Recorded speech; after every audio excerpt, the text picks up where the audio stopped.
Hello my dear students, welcome to Hema Patil maths academy.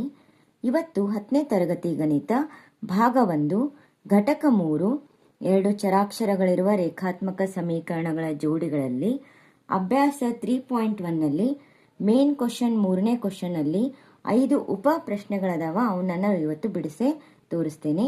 ಪ್ರಶ್ನೆಯನ್ನು ಓದೋಣ. a1/a2, b1/b2, c1/c2 ಅನುಪಾತಗಳನ್ನು ಹೋಲಿಸುವ ಮೂಲಕ ಕೆಳಗಿನ ರೇಖಾತ್ಮಕ ಸಮೀಕರಣಗಳ ಜೋಡಿಗಳು ಪ್ರತಿನಿಧಿಸುವ ಸರಳ ರೇಖೆಗಳು ಸ್ಥಿರವಾಗಿವೆಯೇ ಅಥವಾ ಅಸ್ಥಿರವಾಗಿವೆ ಎಂಬುದನ್ನು ಕಂಡುಹಿಡಿಯಿರಿ ಅಂತ ಹೇಳಿದ್ದಾರೆ.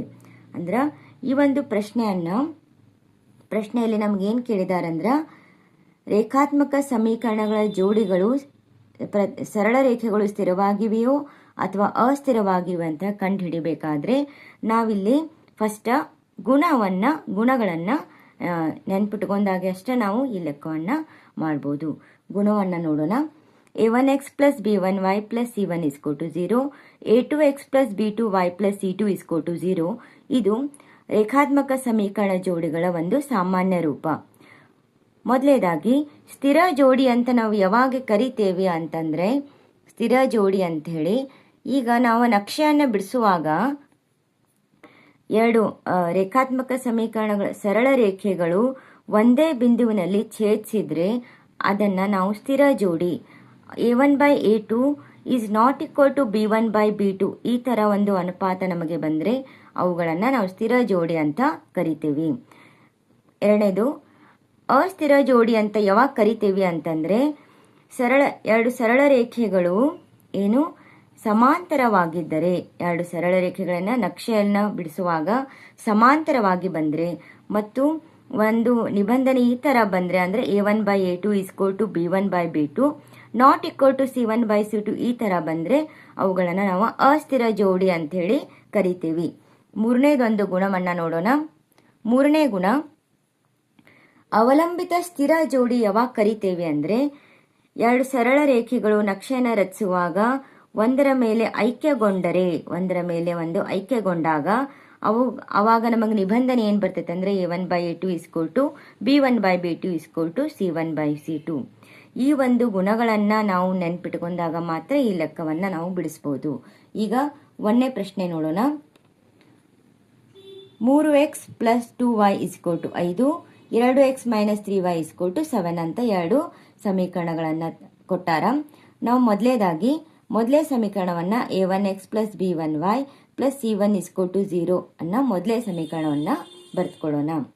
ಮೊದಲೇ ಸಮೀಕರಣವನ್ನು ಬರೆದುಕೊಂಡಾದ ನಂತರ ಇಲ್ಲಿ a1 ಸ್ಥಾನದಲ್ಲಿ 3 ಇದೆ, b1 ಸ್ಥಾನದಲ್ಲಿ ಪ್ಲಸ್ 2 ಇದೆ, ಅದೇ ರೀತಿ c1 ಸ್ಥಾನದಲ್ಲಿ -5 ಅನ್ನ ಬರ್ಕೊಳ್ಳೋದು. ಈಗ -5 ಹೇಗೆ ಬಂತು ಅಂತಂದರೆ, ಈ 5ಅನ್ನು ಈ ಸೈಡ್ ತಗೊಂಡ್ರೆ -5 ಬರ್ತದೆ. ಆದ್ದರಿಂದ -5 ಇಟ್ಕೊಟ್ಟು 0 ಅಂತ ಇಟ್ಕೊಂಡೀನಿ.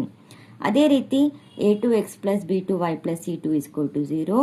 ಎರಡನೇ ಸಮೀಕರಣ ಬರ್ಕೊಳ್ಳೋದು 2x minus 3y minus 7 is equal to 0 ಅಂಥೇಳಿ. ಈಗ a2 ಬೆಲೆ ಏನು ಅಂತ ನೋಡೋಣ. ಇಲ್ಲಿ a2 ಸ್ಥಾನದಲ್ಲಿ 2 ಇದೆ, ಅದಕ್ಕೆ a2 is equal to 2. b2 ಸ್ಥಾನದಲ್ಲಿ -3 ಇದೆ, b2 is equal to -3, minus ಇದ್ರೆ ಕಂಪಲ್ಸರಿ ಬರಿಬೇಕು. c2 ಸ್ಥಾನದಲ್ಲಿ -7 ಇದೆ, c2 ಈಸ್ ಈಕ್ವಲ್ ಟು -7 ಅಂತ ಬರ್ಕೊಳ್ಬೇಕು. ಈಗ ಅನುಪಾತಗಳನ್ನು ಹೋಲಿಸೋಣ. ಈಗ a1/a2 is equal to a1 is 3, a2 is 2, 3/2 ಅಂತ ಆಯಿತು.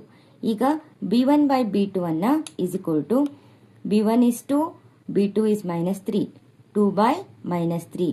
ಈಗ ಇವೆರಡು ಅನುಪಾತಗಳನ್ನು ನಾವು ಗಮನಿಸಿದಾಗ ಎರಡೂ ಏನಾಯಿತು, ಬೇರೆ ಬೇರೆ ಬಂತು. ಆದ್ದರಿಂದ ಇಲ್ಲಿ ಮೂರನೇ ಒಂದು c1/c2 ನೋಡುವ ಅವಶ್ಯಕತೆ ಇಲ್ಲ. ಆದ್ದರಿಂದ ಇಲ್ಲಿ a1/a2 is not equal to b1/b2 ಆಯಿತು. ಯಾಕಂದ್ರೆ ಇವೆರಡು ಅನುಪಾತಗಳು ಒಂದೇ ಬರಲಿಲ್ಲ. ಆದ್ದರಿಂದ 3/2 ಈಸ್ ನಾಟ್ ಈಕ್ವಲ್ ಟು 2/-3. ಆದ್ದರಿಂದ ಏನು ಬರಿಬೇಕು ಇಲ್ಲಿ?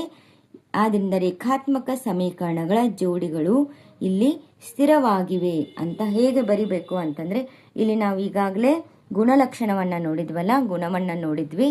ಆ ಗುಣದಲ್ಲಿ ಈ ಥರ ನಮಗೆ ನಿಬಂಧನೆ ಬಂದಾಗ ಅದು ಸ್ಥಿರ ಜೋಡಿ ಆಗಿರುತ್ತದೆ. ಆದ್ದರಿಂದ ರೇಖಾತ್ಮಕ ಸಮೀಕರಣಗಳ ಜೋಡಿಗಳು ಸ್ಥಿರವಾಗಿವೆ ಅಂಥೇಳಿ ಬರ್ತ್ಕೊಳ್ಬೇಕು. ಈ ಥರ ನಾವು ಲೆಕ್ಕಗಳನ್ನು ಬಿಡಿಸಬೇಕು. ಮುಂದೆ ಎರಡನೇ ಒಂದು ಉಪಪ್ರಶ್ನೆ ನೋಡೋಣ. ಎರಡನೇ ಉಪಪ್ರಶ್ನೆ,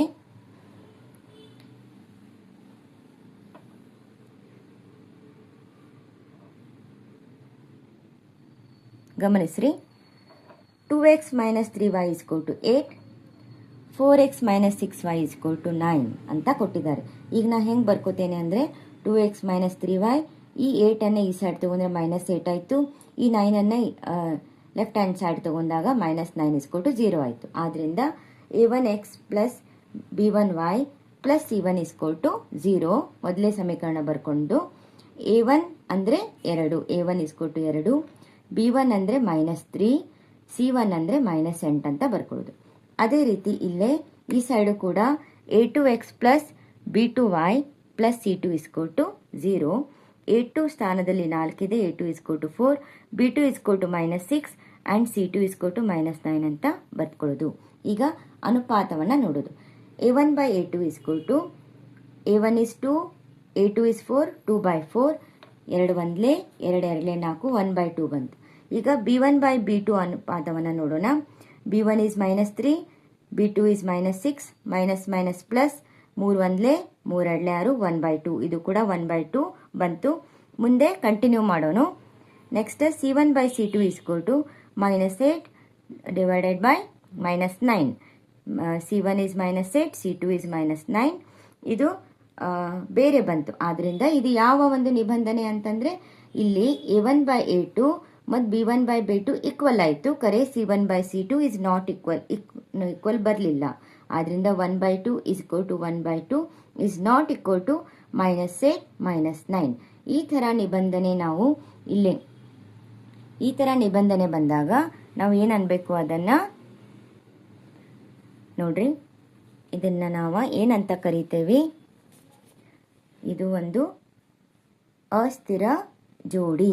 ಇದು ಅಸ್ಥಿರ ಜೋಡಿ. ಯಾಕಂದ್ರೆ ಈ ಥರ ನಿಬಂಧನೆ ಬಂದಾಗ ಇದನ್ನು ಅಸ್ಥಿರ ಜೋಡಿ ಅಂತ ಹೇಳಿ ಬರ್ಕೋಬೇಕು. ಆದ್ದರಿಂದ ಕೊನೆಯದಾಗಿ ನಾವು ಏನು ಬರ್ಕೋಬೇಕಂತಂದ್ರೆ ಆದ್ರಿಂದ ರೇಖಾತ್ಮಕ ಸಮೀಕರಣಗಳ ಜೋಡಿಗಳು ಏನಾಗಿವೆ? ಅಸ್ಥಿರವಾಗಿವೆ ಅಂಥೇಳಿ ಈ ಒಂದು ಪ್ರಶ್ನೆ ಕಂಪ್ಲೀಟ್ ಆದಿಂದ ಈ ಥರ ನಾವು ಬರ್ಕೋಬೇಕು. ಇನ್ನು ಮೂರನೇ ಒಂದು ಉಪಪ್ರಶ್ನೆ ನೋಡೋಣ. ಇದರಲ್ಲಿನ ಮೂರನೇ ಒಂದು ಉಪಪ್ರಶ್ನೆ,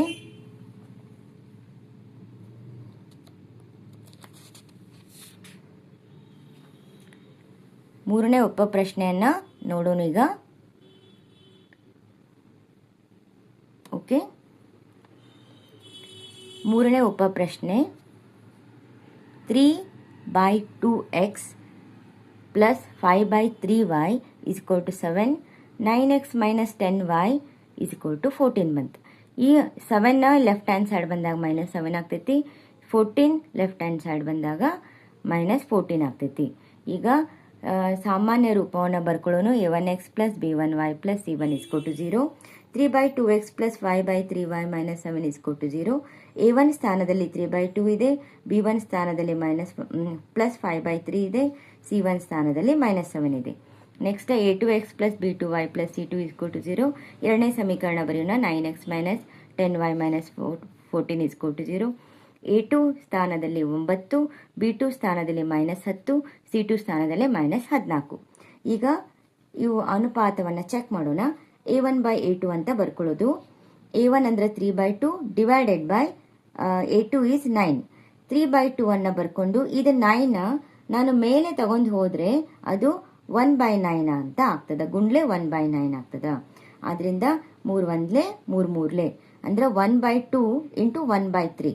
1/2 ಇಂಟು 1/3 is equal to 1 1 1 2 3 6 ಅಂತ ಬರ್ಕೊಳ್ಳೋದು. ಅಂದರೆ 1/6 ಬಂತು. ಈಗ ನೆಕ್ಸ್ಟ್ b1 by b2 ಅನ್ನ ನೋಡೋಣ. ಈಗ b1 by b2 is equal to b1 is 5/3, b2 is -10, 5/3 divided by -10 is equal to 5/3 ಹಾಗೆ ಇರಲಿ. ಇದು -10 ಮೇಲೆ ಬಂದಾಗ ಗುಂಡ್ಲೆ ಆಗಿ -1/10 ಆಗ್ತೈತಿ. ಮೈನಸ್ ಹಾಗೆ ಇರ್ತೈತಿ.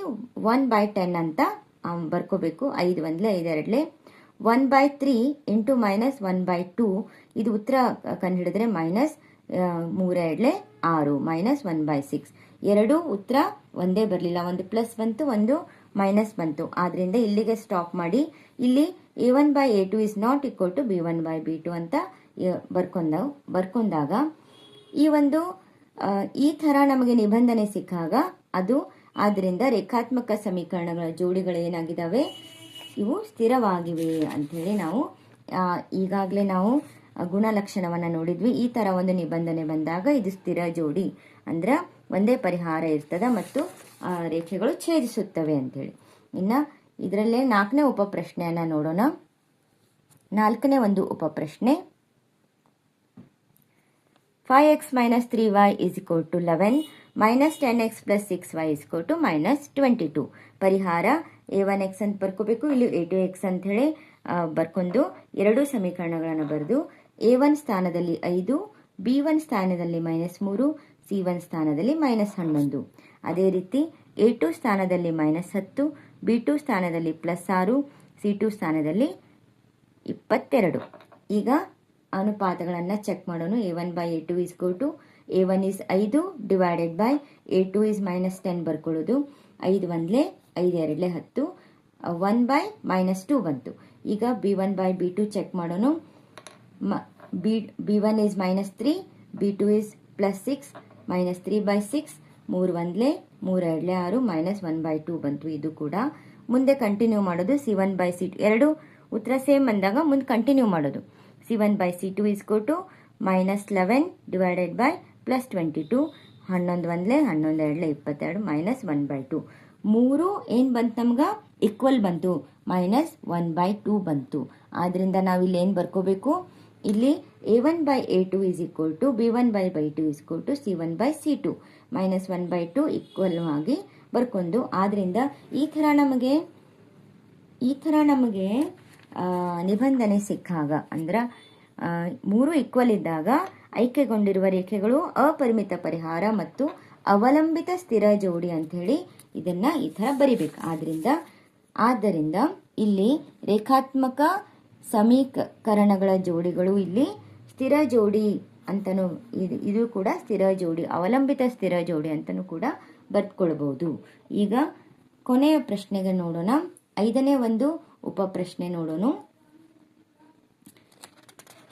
ಈ ಒಂದು 3ನೇ ಕ್ವಶನ್ ಅಲ್ಲಿ 5ನೇ ಒಂದು ಉಪಪ್ರಶ್ನೆ ಕೊನೆಯ ಪ್ರಶ್ನೆ. ಇದರಲ್ಲಿ 3ನೇ ಕ್ವಶನ್ಯಾಗ ಕೊನೆಯ ಪ್ರಶ್ನೆ, 4/3x plus 2y is equal to 8 ಇದೆ. ಈ ಸೈಡ್ ಬಂದಾಗ -8 is equal to 0 ಆಗ್ತೈತಿ.